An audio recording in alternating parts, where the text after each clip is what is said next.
Hi friends, welcome to my channel Salma ఇంటి రుచులు. నా ఛానల్ని కొత్తగా చూస్తున్నవారు లైక్ అండ్ సబ్స్క్రైబ్ చేసుకోండి. ఈ వీడియోలో నేను చికెన్కి మటన్కి ఏదైనా ధీటుగా ఏదైనా కూర ఉందంటే అదేనండి కోడిగుడ్డు ములక్కాడ కూర అండి. ఒకసారి టేస్ట్ చేస్తే చికెన్ మటన్ కూడా వదిలేస్తారంటే అంత టేస్ట్గా ఉంటుంది. ఆ రెసిపీ ఎలా చేసుకోవాలో ఈ వీడియోలో నేను చెప్తానండి. ఓకేనండి, చాలా ఈజీ ప్రాసెస్లో నేను చూపిస్తాను. ఈ వీడియో నన్ను ఎక్కడ స్కిప్ చేయకుండా మొత్తం వీడియోని చూడండి. ములక్కాడలను లేత ములక్కాడలు తీసుకోవడానికి ట్రై చేయండి. ముదురు ములక్కాడలు అయితే కొంచెం టేస్ట్ అనేది డిఫరెంట్గా వస్తుందండి. ఒకసారి ట్రై చేసి చూడండి.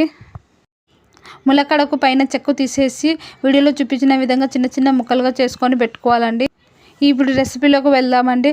ఒక ఆనియన్ అనేది తీసుకోవాలి. Hi friends, welcome to my channel Salma ఇంటి రుచులు. నా ఛానల్ని కొత్తగా చూస్తున్నవారు లైక్ అండ్ సబ్స్క్రైబ్ చేసుకోండి. ఈ వీడియోలో నేను చికెన్కి మటన్కి ఏదైనా ధీటుగా ఏదైనా కూర ఉందంటే అదేనండి కోడిగుడ్డు ములక్కాడ కూర అండి. ఒకసారి టేస్ట్ చేస్తే చికెన్ మటన్ కూడా వదిలేస్తారంటే అంత టేస్ట్గా ఉంటుంది.